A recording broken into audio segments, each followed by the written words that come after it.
Magandang umaga, magandang hapon at magandang gabi po sa inyong lahat. Ito po ang inyong lingkod, si John Makinay. And today we will be reviewing, not the unit, but the uh, infamous or famous Smoke Tracer Spitfire.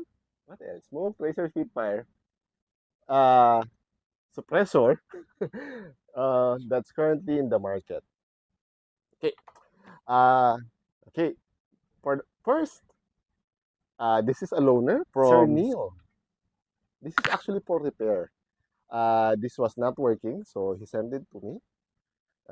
So I had this opportunity to basically play with it already in the very, very short time span.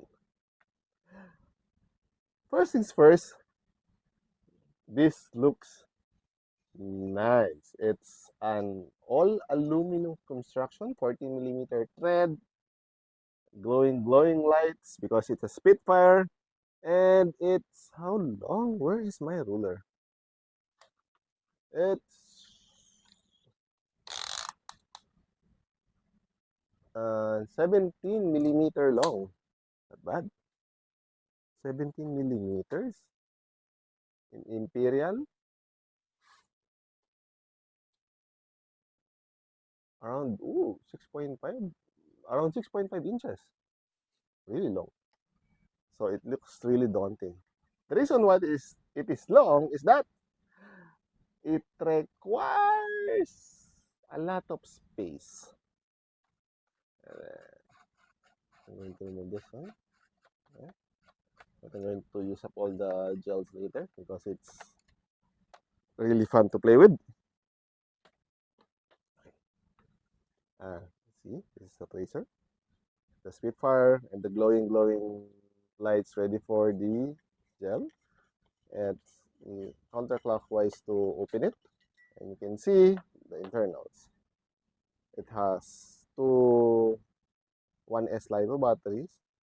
One is dedicated for the fan and the vape unit. Yes, it's an actual vape unit. And a sensor and the UV lights. So if you do like this,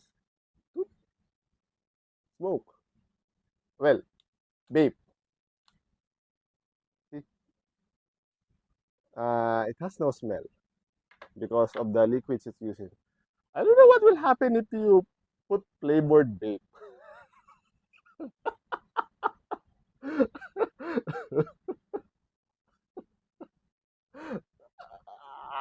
I don't know what will happen, but it's fun. But uh, it's fragile. I'm telling you, you really need to take care of it. You cannot store it full or also not empty because it will dry up, and you should not try it while it's dry. It will burn the wick. Uh, and I don't know if spare parts will be enough. As much as possible. Actually, it's safe. I think it's safer if you store it like this. Because there's far too many complicated parts. I mean, this one leaks. See? So, uh, this got broke. Also, one of the reasons was it got shorted in this area. So it's not was not lighting up like this one. It has a switch here, which is if when this is covered, you can press it up here to change the settings. See, change UV light, the color of the flash, so and so on. And I think also the off button is there. Yep, off button. So this is an all-in-one switch. Overall, for 4,000 pesos, I don't know if it's worth it. If you're doing cosplay and shoots, yes, it looks nice. It looks realistic. But in a game, I would rather use a hop up, which gives you more range and accuracy, than this one, which is 100% purely cosmetic. But then again, if you have the money, go for it. No one will say bad things about you. It's fun. But for collection, 4,000, I can buy a unit for it already. So, it depends. Overall, this is a case-to-case basis hardware device, toy. Well, anywho, if you have any questions, suggestions, violent reactions, just put it down in the comment section down below and I'll answer it as soon as possible. If you want to see how I use it during the firing, it's in the shorts.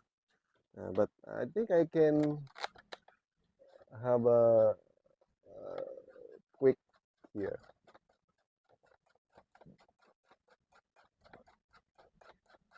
It's long. Really long. But yes. And semi. And fire. And it's off. Okay, on and firing.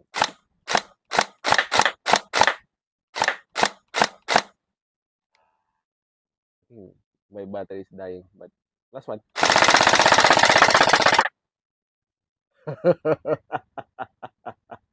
Sorry, I got distracted.